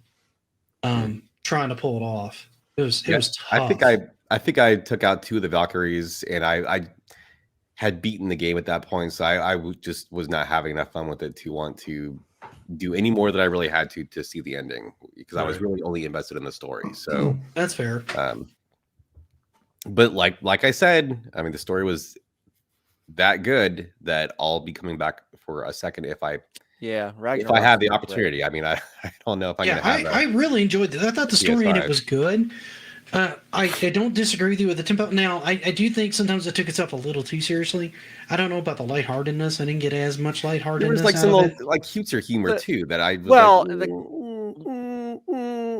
come on. once you found what's his name with the head. Oh, yeah, he that's had it. some And I liked fairly funny I liked stories. his I voice. agree. I liked that. I liked I the did head too. character, but in a God of War game, that wouldn't have flown. So I called shenanigans on that. A God of War game does not really have comedic relief outside of, I guess, maybe Hephaestus in God of War 3, a little bit funny, but yeah. So let's move to Mario Odyssey here, because I'm also curious on this one, because there's 1,000,001 reasons you could not like Mario Odyssey, because it's another 3D Mario World game. Well, again, I'm not like you guys where I hate it. I'm saying overrated. Like one day I'll come back and try and figure out what I hated. But these are just two games I think were just really overrated. I mean, because they were getting such praise that this is changing the industry, and I just thought, not really. Like Mario Odyssey to me, aside from me really disliking the really, in my opinion, atrocious art design of that game, from like just how certain areas just felt almost like stock stuff they're pulling from the, like, I'm trying to think of like what was it, like the cooking world there, like that looked terrible, and everything just felt so empty to me. It felt very hollow, very empty. The mechanics were good, that was fun, but I just found the worlds did not feel like worlds. They felt very small and very sparse. I don't know if any of you guys would agree with that. I haven't played Mario Odyssey, so kind of. I mean, there was a lot more there that was like really hidden in some of the areas, because like to get all the moon, you kept finding like a bunch of bizarre areas that were kind of hard to get to. But if you're just going through it to see the story and stuff like that, because like I finished it, I want to say 20, 30 hours, where I went back through and got some of the extra moons and stuff like that. But I didn't really feel drawn to get all the moons when I was done. Yeah. But I don't feel that way about any 3D Mario game. The closest I did with that was Mario 64. Back in the day where I got like 112 out of 120. But like Mario 64, do you think Mario 64 is a better game? No, and Really? here's Okay. why. Because if you want a game that has like small stages, then Mario 64 is your game. Like those levels are really microscopic.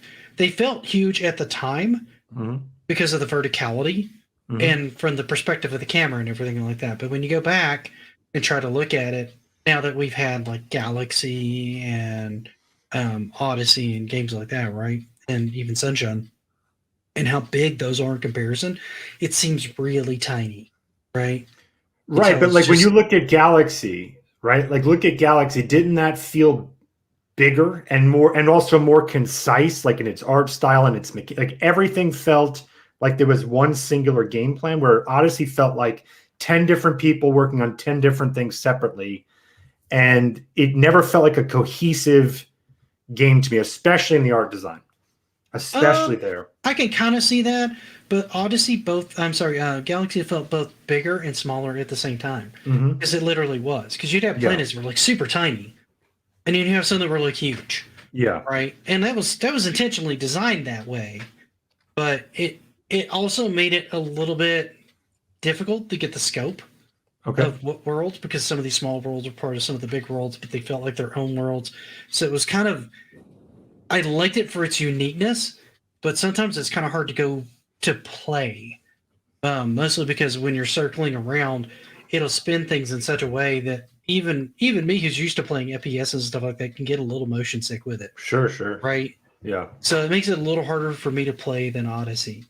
I get where you're going with the disjointedness of Odyssey as far as like the different worlds and stuff like that go, but Mario's always kind of been that way when you think about it, right? Because you got your desert world, you got your ice world, you got your world, you got your but that's my point, candy cane world, or whatever the hell they're going to do in this one, right? You know, there's always that odd world out, right? That's just I'm agreeing. Weird. I'm saying, so I'm agreeing. Again, I didn't hate the game. If I had to give it a score, I'd probably give it an 8 out of 10. Like I didn't hate it by any stretch of the imagination. I'm saying overrated in that, like everything you're saying, yeah, it felt kind of like the other ones. Like I didn't see why this was the greatest game of all time, because that's what they were saying. Well, that's what they say about all of them.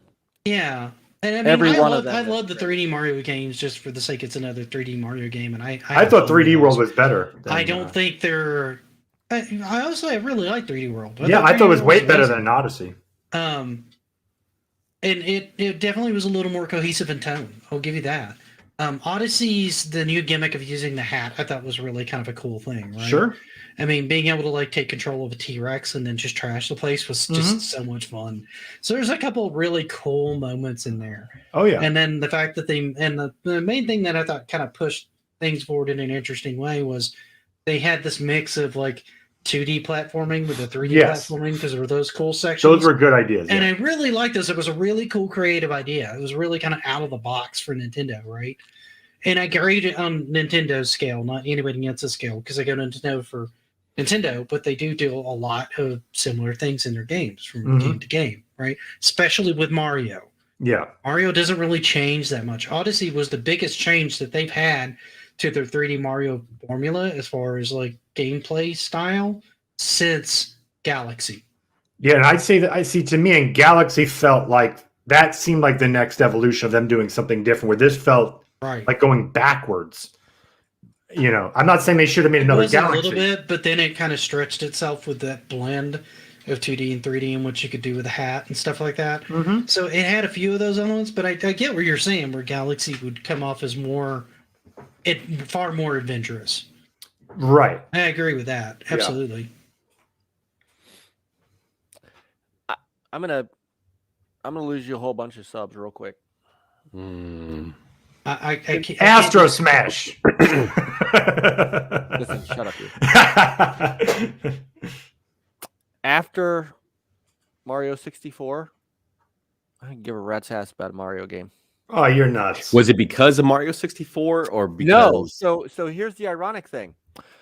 I credit Mario 64 with my becoming a fan of Nintendo after being a Sega guy for my entire youth, to the point of being that, kind of, stupid little Sega fanboy guy. Oh no, yeah, I totally agree with this statement. No, actually, I would not have. I didn't want to. I'm not a big Call of Duty fan. See, I didn't want to say Call of Duty because I know a lot of people that don't like Call of Duty. That's why I picked Borderlands over Call of Duty. But that's a whole other. Let me get to this first. Then we can all talk about Call of Duty. That's OODY. That's what I call it. Mario 64. You'll get that joke later. Broke me of being Call just of a Duty. Sega guy. Yes, thank you. Did you do that on a calculator upside down? Yeah. And so you would think that because my first true foray into Mario was the 3D Mario game, that I would love all 3D Mario games from then on. But no, I wouldn't think that at all, but go ahead. Okay, you would be right, sir. So I went back and then I went back and realized that I had missed out on 1, 2, and 3, which I found to be much more enjoyable. I'd rather play 2 than Mario Galaxy, Odyssey, World, Universe, Milky Way, Hubble Telescope. I have no desire to play another Mario game. See, I like Super Mario 2. I think that's one of my favorites. It's also one of the hardest ones to play. To be fair, after 64 came Sunshine, so that may have put you off. Yes. 'Cause that game's a load of turd. Sunshine. Honestly, all I these think. Oh, hey James, good to see you, man. Honestly, Sunshine's a weird one. It's garbage. I didn't get deep enough into it to find the hate for it. I kind of liked what I played. Was it as tight as a lot of the others? Absolutely not. Did you play it back in the day, or did you play it later? I think really where I played it the most is, I think it's mostly when I got it on the Switch. Okay, that's different. Yeah, that's different. That's like people like that's the same thing with Wind Waker. That at the time people hated Wind Waker because of they wanted the realistic Zelda and they got a cell shaded one. But nowadays, I liked that I liked it on the GameCube, but I found it got a little tedious towards the end when you're trying to do all the Triforce pieces and stuff like that.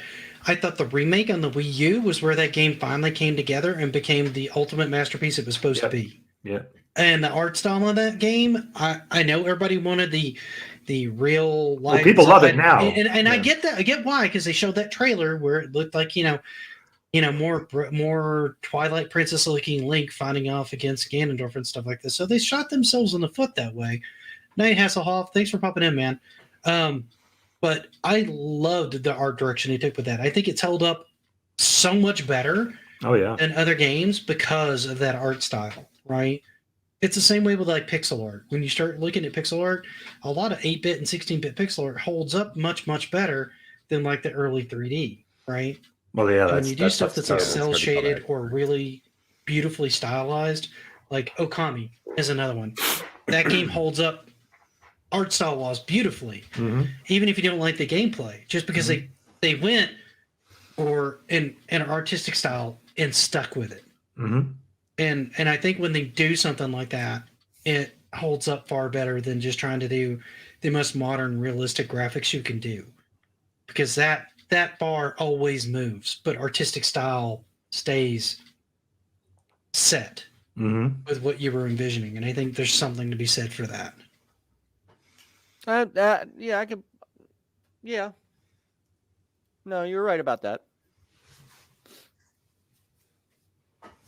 Ooh, I want to get him. Hold on. Oh. Yeah, having another remake of that on the Switch would be amazing. And Wind Waker is one of those that they can remake. And Viva Pinata, Damn it, eating face. That was mine. Was that? Nah, the Slavic troll. I wanted to get him. Oh, I didn't see that. My bad. You've been going. See, I really liked. I felt like I liked Mario Sunshine more than most people did when I originally played it on the GameCube, and I actually, I 100% of that game. I went through and got all the blue coins, which was a freaking nightmare. But I was more or less left with a very positive impression. And then I played it again somewhat recently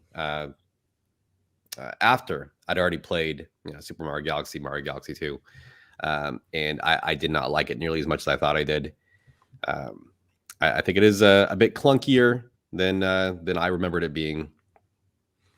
Because I want to actually be the one that defends Mario Sunshine, saying it's not really that bad. It kind of is that bad. It kind of is. I also can't stand the whatever they're called, those guys. Oh yeah, those guys. Yeah. I thought you were going to say the flood itself, because every time it gets a new ability or tries to grab your attention, I just get that. Hey, listen. Yeah, it was very kind of like thing in the back of my head, and I want to like punch the thing. Yeah. Because it's I remembered also really liking the flood the whole flood system. And then when I played it again recently, I was like, this goddamn thing's driving me crazy. It won't shut up. So that was one of my biggest complaints when I started it up. I totally got a Navi from Ocarina of Time.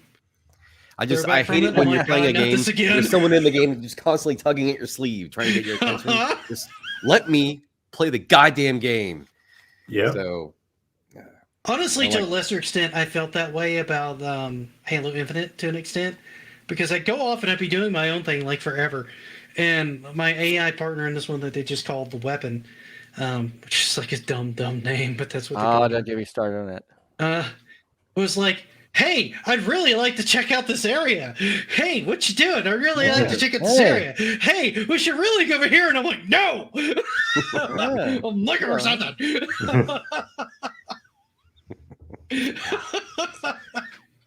That part drove me crazy to an extent. I'm like, no, just let me play the game how I want to play the game. I'm well aware there's a main quest objective. It's right there. It's blinking every time on the map.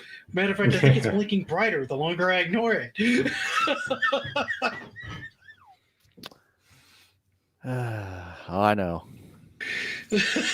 Yeah, everyone else is like, such a dumb name. Can I name myself? I'm sorry. Spoiler alert. Oh God. Yeah, I- Darkest I- so- Dungeon. I haven't really dove into that one. I've heard haven't really either, good but- things though. Nick, I got to tell you something. This will be a little sneak peek into Thursday. I'm going to anger the whole internet on Thursday by Victory, by explaining why I'm not the biggest fan of that Halo Infinite story. Really? I mean, I've heard a couple. I've heard a couple of reports on this, and I get where they're coming from the story point. I still enjoyed the story. Don't get me wrong. For a Halo story, I thought it was really good. see Now, notice I said for a Halo story, Right. because Halo stories are kind of, when you really start digging into them, they're really thin. None of them are amazing. Like, none of them. They're good for Halo, and I love them because they're Halo, and I love Halo. But if you start looking at them compared to other stories, they're kind of sometimes. See, I had a much better thought on this on like 4. I had to be Halo talk. Yeah, That's just a sneak preview of your entire podcast. Apparently on Thursday, there's going to be a lot of muting. Yeah, pretty much. Yeah, so Can't hear you la la la la la. a lot of people going, this guy sucks. Who is this guy? I mean, there's to me, I mean, I remember Halo stories. This one is paper thin, and there's like, I don't know. Is it because I know nothing about Infinite? Is it maybe because there's like a 10-year journey for this thing? Do you think they're gonna build with add-ons and stuff? Maybe that they had to start with a bare bones. They left it wide open, and even gave people a Marvel type end scene credit scene. See, my problem with the game as a whole is that I played the whole game going, okay, now I need to go back and play Guardians because I'm missing big chunks of the story. I assumed it was because I didn't play the 5th game. And then after I went through and watched some video reviews, they're like, oh no, they pulled stuff from like Halo Wars, they pulled stuff from the books, they pulled nothing from Guardians, and like this pretty much like almost rewrote Guardians, and I'm like, what? It retconned. What? It retconned Guardians. It pretended Guardians existed in like 2 seconds. Like man, how do I do this without giving away part of the story? Yeah, I don't want to go into too many spoilers, but there was a lot of stuff that was pulled in there, like characters, like main characters that you don't even fight in that game that are mentioned that only exist in the RTS game, which I never played, so I had no idea who he was. Entire factions that I didn't know existed that I assumed were in the previous game that were only in Halo Wars or in the books, and things that Cortana did that were only in the books that weren't in any of the games. And I'm like, okay, I don't feel like I should have to read all the books. Not that reading some of the books was a hardship, but I didn't know they had continued on with them. I read like the first 5 or 6 and then I stopped reading them. I didn't know they started publishing them again.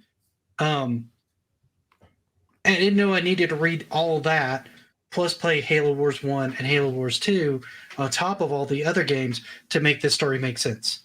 Like, to understand all the players. And I still got enough out of the story that I enjoyed it, and it was fun, but it was clear that they weren't explaining some of these people, right? That were a big, important part of the story, because they assumed you played the other things that they were in. And I'm like, well, I don't feel like that's the right way to handle that. Personally, it wasn't, and man, I'm just gonna leave it because the Halo lore.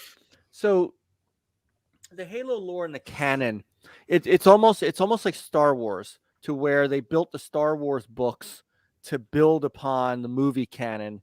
To create the world that you didn't see in the movies. Coming soon, sir. Coming There soon. you go. Me and Panda are working on that. You know, It's gonna be so awesome. the Halo books are an expansion of the lore. I'm okay with that. There were just things that happened that it's hard to talk about without spoiling things for people. I really had a hard time with pieces of the story that just didn't feel to me like it was truly Halo. And I think that's where I had trouble. I can kind of see that. To me, and it's hard to go back and play it the same way because it's never you can't experience it the same way now. To me, my favorite Halo experience was the first Halo, and I think the reason for that was it was the one and only time I remember seeing a game that it felt like one cohesive game. And what I mean by that is the way they loaded everything to the hard drive and the way they utilized the system meant that you could play that game from start to finish and never see a major loading screen. The whole game felt like one fluid world, even though it was a lot of box tunnels and things like that. But the way they told the narrative, the way they pushed you forward in it, the way you were in this war zone going, okay, you handled this objective, we made this push, now go here. We've got to handle this. This is our new problem, right? We've got to get here, we've got to stop this. And then you'd go to that location. So you'd have all this interaction from the soldiers and things like that are fighting in little pockets here and there because you're trying to accomplish your one main objective. But it was you didn't have this now loading next stage thing pop up at all in that game. And it made such a more engaging experience. And even trying to go back and play on PC now, you still have loading screens and stuff like that weren't there before. And they didn't do that with like Halo 2 or Halo 3. They segmented it in stages because the stages got so big with what they wanted to do. They had to load the assets in rather than having them like kind of transition in, right? Right. So that took away from the experience to me overall when it comes to that. and yeah, Rob looks lost because Rob is not a Halo person.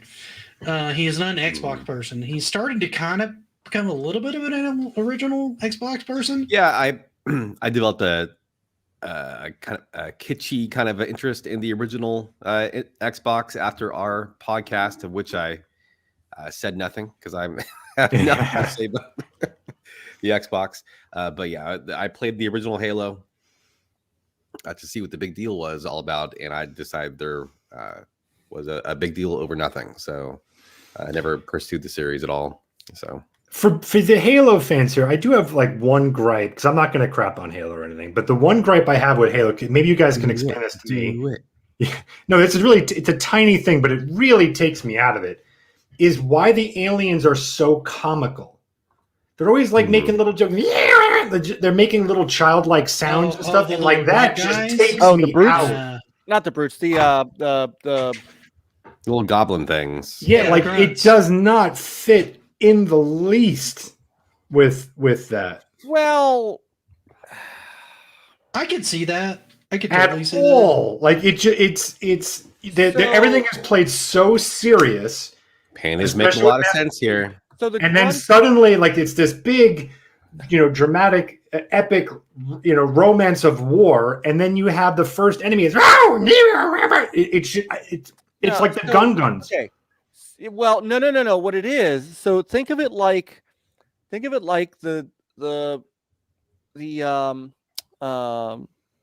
droids in Clone Wars.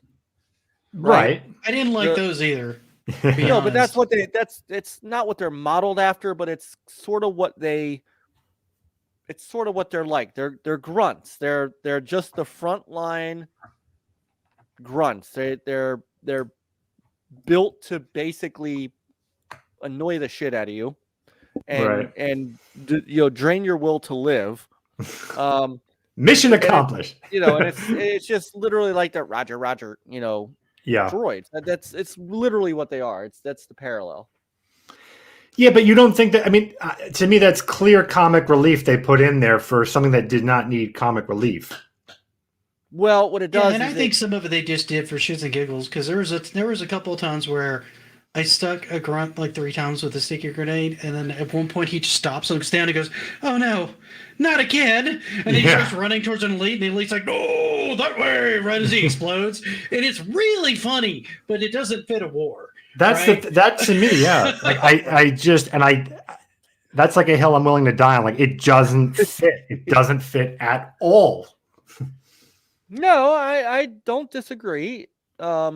I wouldn't fault the game for that, but it's just I've always found that to be such a strange design choice. It's like having the reverse would be like a Mario game where someone is reciting Hamlet in reverse, like a super dramatic moment in this whimsical game. Like just it doesn't fit to me. And I've always that's always been, and they continue to put those little characters throughout every game. I'm done. No, it's yeah, you know. I'm not going to argue with him on this point because he's right to an extent. I mean, no, I know. I find it amusing, but he's right. It's hit or miss with people. It really is. But it's been like, I mean, it has been like that since Halo 1. Like the minute you meet the first grunt in Halo Combat Evolved, they're like that. But what it does in a way is it does build some of the more intimidating characters to be even more intimidating because, well, you've beaten Laverne and Shirley here, sure, and then here comes, big ass The Shining, like Jack, right, right, and you're thinking the same thing. I'm just gonna run into this guy, and then next thing you know, you're on the ground. So but I get it. It's hit or miss. People. It was like Nick said about the droids. You hated them or you liked them, right? So. Well, the droids really felt. That was Lucas again, and this plays the same way into this. You could use the same argument here. The droids are made kind of comical because they're talking about a serious topic, but Lucas didn't want to freak out little kids that didn't want to watch the film, so he made the droids kind of funny and comical, right? Right. So that alleviates some of that tension and seriousness. And you could have had them all be like battle droids or something really dark and spooky, kind of like what they do with I don't know how many of you guys have seen the Mandalorian, where they had the Dark Troopers were basically all like these really big menacing droid things, right? Right. They could have gone that direction with it, but Lucas was very fixated on making sure it was accessible to kids. Mm-hmm. And that was the big reason for Jar Jar. That was the big reason for the droids. And keep in mind that movie is rated PG. Halo is M. Yeah. But they still kind of wanted to keep it kind of playful and funny to an extent without it getting like too serious, right? Because there's plenty of times in Halo where it does get, I would argue, fairly dark and serious and pretty menacing, particularly when you start getting into library and areas like that. That's where the game just starts getting kind of like messed up. And then, well, I agree. That's why it just feels so out of left field. And the only reason why I make a big stink out of it, the only reason why is because it was such a clear design choice that they made. Yeah, right. That's also a good point. But it was such a clear design point that it made me question what their design was. I would have loved that twist. That would have made Jar Jar's character come full circle. That would have been awesome. I would have loved that twist. Like he was just playing the fool directly, just to get one over on people. I would have loved that. Well, I have a little theory about Jar Jar. I have a quick little theory about Jar Jar. I actually think that Jar Jar was supposed to, I mean, we all know he was supposed to be lovable.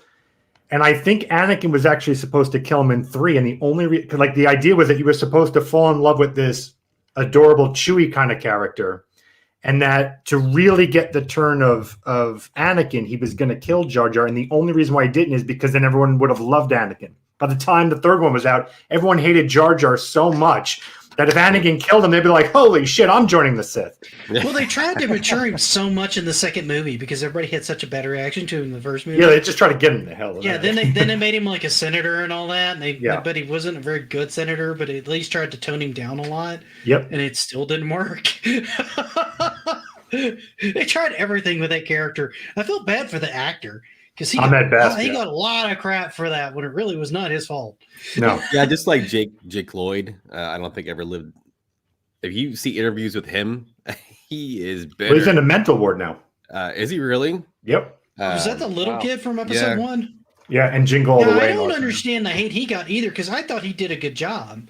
Yeah. I mean, they gave him a role. He It- played the honestly- role the way he needed to play the role. I thought he did fine. I mean, he's not the best kid actor I've ever seen, but he wasn't bad. How do you make the line "yippee" sound like? Give it to Leonardo DiCaprio, it's going to sound like crap. Yeah. Yippee! That's the thing. It's like no one came out of those Star Wars prequels looking good, except for Ian McDermott. Ian McGregor, I think is his McDermott name. and He's the Everyone emperor. else looked like crap. Ewan McGregor is a fantastic Yeah, actor. I was You gonna wouldn't know that say, watching those movies. So I thought he did a great job. I mean, he's no Alec Guinness, but he was not that bad. it was the George Lucas, I think, is a Christopher- lousy director and a lousy My new screenwriter. tagline. The hell was? Oh my god! I'm Actually, Liam Neeson. That would Yeah, probably Liam be the Neeson, shining fine. example. Portman for came me. out fine. I thought that was actually one of Samuel L. Jackson's weakest Christopher Lee? performances because he's trying to Really? stay calm Samuel and Jackson. collected while he's looking like, he really wants to say what again, mother. Right. I thought that was like the most. Why would you hire Samuel L. Jackson to be that character? I agree. don't understand it, man. Like you're I wasting didn't get it Samuel L. either. Jackson. I thought Christopher Lee was awesome. Count Dooku? Yeah, I thought Christian Hayden. Yeah, I see didn't you guys are work doing. in that Hayden role. You guys are Christensen. doing. I didn't like, like him at all. I just Well, it's you're gonna nothing get against another him as a dose of him. person. I Oh, yeah? mean, you can't. He's a coming damn back. good I'm actor. physically attracted to Natalie Portman in that movie, and that raised issues for me. I'm like, come on, dude. He's coming back. He's actually a really good actor. Is He's a he? Christian. Yeah, oh yeah, very I've only good. seen him in those movies, and then I Yeah, heard he yeah, was yeah. terrible in Jumper too. Yeah, but that's the same Hey, crap. I See, just, like just check it out with him. Semen Shattered Glass. Like it's a really good movie. He was good in Shattered Glass. I Yeah. have to give him that. I'm trying to remember what else. My Life as a House. I think it was something with a house. I never. I'll I have to never. look him up and see what he's been in and watch a couple of these other movies. He's very good in that. If it's called My Life as a House, Because I thought the same thing about Brad Pitt until I saw him in like 12 Monkeys. I thought he was hugely overrated. No, And he's then damn I loved good. how he swung for it in 12 Monkeys, and since then I've been a big fan of his. Oh yeah. But up until that point, I'm like, he's just random ass pretty boy that they're giving bad lines to. I could care less about this Natalie guy. Portman could have honestly farted on Scene All Day, and I would have given her the best actress because she's gorgeous. So I would Oh, have. yeah, absolutely. Okay, It's but just the that- fact that he didn't look physically attracted or interested in her at all in that whole movie had me deeply concerned. I'm like, dude, come on. Even most gay men would be like, yeah, let's I'd go. do it for the night. Why not? So yeah, they just didn't have to. They didn't have to rip off half of her costume. Can you? How do you yank him off of the I was the about to say, podcast? hold on, we have to remove him real quick. I like Natalie Portman with more clothes. Personally, That's not what I the made. Playboys I enjoyed was the sweatshirt issue God, where they. that's not what I. That is not what I mean. Monkeys is an amazing movie. I God think that's damn it. I think that's a pretty underrated movie. It's not Fight Club, but it's a really 12 good movie. Monkeys is amazing. Mm-hmm. It was good. And one day we will have to do a Even almost every podcast. scene is hysterical. One day we will have to do a podcast because I actually wanted to do it with Go Game Go. I was trying to show you my poster on here. I actually am a gigantic prequel defender. So one day we'll have that conversation because I can defend it. They're shit movies, but I can still defend them. See, I only really like, and what's funny is I like the one that everybody else hates on the most. I like the first one the best. Phantom Menace? I Yeah. can see it. And the reason I is don't- because I thought Darth Maul was an interesting villain. Absolutely. I like the growth that they showed with Anakin being kind of a natural in the Force. The way the pod race made sense to me, showing how his reaction time was just supernatural from the beginning because of the Force, and that's just how strong he was in it. So that made sense to me, right? His difficulty in adjusting initially, it all sort of made sense to me. The only part that I didn't really like, which I think is where it gets as much hate as it did, is Jar Jar himself. Mhm. I think they tried to play that up way too much, right? Sure. It was a misfire. Right. And then the second one, when Christian Haydenson came in, and the whole teenage angst was acted very badly. It was written It's not. badly. Honestly, it's not the acting. It's the lines. Every that's part kinda about what I it was is thinking. it's just like it's George it's Lucas. just bad. Like there probably was no saving it, regardless of how good an actor you were. It's everywhere. And yet, the midichlorians. That was where, midichlorians in the theater. I'm not that type. I'm not the guy to yell at the Audible gasp. Inside, I was going, "What? Yeah. How do you scientifically explain the Force?" Well, there you go. That would I called shenanigans right away, just like everyone else did. You took a blood test, and they dropped. And honestly, I don't even like these movies as the rise of Palpatine because it seems retarded. Like Palpatine's entire thing and how he tricked the entire Jedi Council is because they're all morons. That's the only way they could have missed it, because it was all like right there. Like it's all sitting there staring them in the face. Because I mean, he's going, "Well, I don't know what's going on," like directly to their face, and they're like, "Yeah, he's cool." I don't get it. Look, the other one too, and Rob, you'll appreciate this because my kids are typically pretty good themselves, but in Force Awakens, you see Schwartz. Schwartz.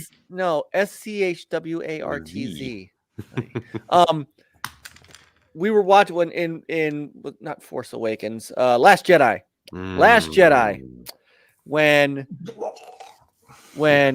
Leia got blown out of the ship and magically Mary Poppins. Mary Poppins her way back on the ship. I had to excuse myself from the theater. I was laughing so hard. Oh God! My son looked at me. My then, how old was he? I think it was like, when was that? 3 years ago? Maybe 14-year-old son looked at me and he said, "Yeah, what the hell was that?" And I said, "First, watch your mouth. Second, I don't know." He was just like, he was just like, no. I mean, because she never focused on. She had a lot of Force potential, but even if you went into the expanded universe where Luke tried to train her, it like never worked. Right. She had too many other duties she had to do that she couldn't focus on training. So all of a sudden, she's like the magic space wizard, being able to do things. Come on. They used light speed as a weapon. There was clearly no concern of anything that came before or after it. No. Right. She was training Rey. Queen. And, also, what's up, Eugene? Glad you came in. Oh my God, it's almost 12:30. Yeah, we should probably call it here pretty soon. We've had a great discussion though. This has been awesome. Yes. I would totally be up for doing like an entire episode where we just talk about movies. Like if you want to come on and like defend the prequels and stuff like that, let's freaking do it. We can go through. Does anyone want to defend Last Jedi? Fine, let's do it. No. I see. I can really tear apart the new ones from an absolute. That's not hard. Yeah, no, but I'll do it from like real story perspective of just why they are abysmal. Oh, that's easy. I thought the first two were trying to pander too much to 4 and 5. Because everybody's like, "Oh no, it's like the first one I give you is just A New Hope all over again," but the other one's not Revenge of the Sith. You know, Force Awakens for me is the worst of all of them. I'm like, really? Because really? Honestly, going back and watching all three of them, Last Jedi 8 is my favorite because they were trying to go in a new direction and then it got nipped in the bud. Well, I'm sorry, Nick. Which one? Did you say? Out of the 7, 8, 9. Yeah. After having watched all of them. Yeah. And I think it's probably because 9 was such a dumpster fire, but 8 stands out as the one that was trying to do something more unique, and I appreciated it more for that in retrospect. Yes. It's trying to do yes, but it's trying to do something unique completely out of context, so that makes it the worst, right? Like, right. I was gonna say, doing something unique when you do it horribly. Well, it's not even horribly; it's out of character, right? So it's like saying, "Okay, I'm going to make Godfather Part 4, and it's a musical." Well, that's something unique and different. Right. right? But that doesn't Thank fit you, Godfather. you got And the to part of you. That would be Marlon- subverting Part- expectations, though. Right? Yeah. That would be you're right. And the part of Marlon Brando will now be played by Jim Carrey. Yeah. Right. Yeah. Yeah. What they did to Luke Skywalker Oh, it's yeah. is why. And they also opened out a mama joke. That's the first thing in Yeah. Last Jedi. Was a mama joke, right? Wasn't they be prank calls and he does something about your mama? It's your mom. Yeah, he called. Yeah, there's so much wrong right out of the gate with that one. And I never the agreed funny with thing Kylo Ren is, as like the main Sith character either. He just didn't have the right temperament in any aspect. he was what a I love child. are the interviews that Mark Hamill did leading up to Last Jedi. Yeah. He's contractually bound to be vague and somewhat positive about the movies, and he's just biting his tongue. I want to. Wait till you see this movie, guys. It's yeah. It just the way he saw the character, it's just interesting. You can tell he couldn't wait to get someone behind a door so he could unleash all the hatred he had for work. That's just the impression I got. I never actually talked to Mark. I don't know that's how he felt, but that's what came through in the interviews. Oh no, those were hilarious because there's like compilation clips of I how need to much go back and watch these. I They're the didn't best. watch any of the interviews or anything like this before. you can find a compilation of just him just crapping on him, like right in front of you without giving anything away. That he's like a pro at it. He was a pro at it. He very much called in Last Jedi. He just called it in and Well, I think out of phoned just it in. being disheartened of just watching, this beloved character be crapped on. oh yeah. Here, drink this. Yeah. Blue milk. So, I think we're going to end on this comment. That's probably like my favorite comment ever. Yeah, he just forgot about his friends. He was just high. His tone of his ass for many Yeah. grades. oh god. All That's right. the best. Yeah. All right, I gotta get to sleep, guys. Yeah, I'll put this one up. Guys, we're going to call it a night here. Thank you, everybody who popped in. This has been an awesome time. If you haven't, please like and subscribe to all these guys' channels as well. If their links are in there now, I will be putting in their post. So if you come back to the video, find all these links. Everybody on the panel has awesome channels with fantastic content. If you have not checked out Panda Sub's content, his content is ridiculous beyond belief. It's embarrassing and to you the rest of definitely us. owe it to yourself to check it out. He makes Well, thank you. everyone on YouTube look really bad, and we hate him for it. I hate me too, so join the club.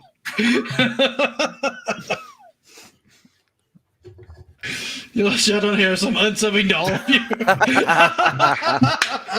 Yeah, don't listen to Thursday's show, Pete. Don't listen to Thursday's Will there show. be anyone defending Halo on that podcast? Oh yes. Okay, well, that's Oh, good. plenty of people defending Halo. He's going to be the minority on that one. I have become the angry troll of NLG. I just hate everything that they like and like everything they hate. Good night, Carla. Good night, everybody. Good night, Carla. Night. Play on, gamers. We forgot to shit about Call of Duty. We will do that. Oh, later we stream. should get that's on Call of easy, Duty yeah. another night, We can do a whole stream on that. Oh yeah. That's not hard.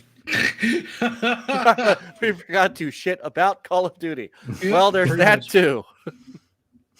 Good night, everybody. Have a Good night. fantastic rest of your Monday, and we will see you guys next Play on, time. gamers. Night, everyone.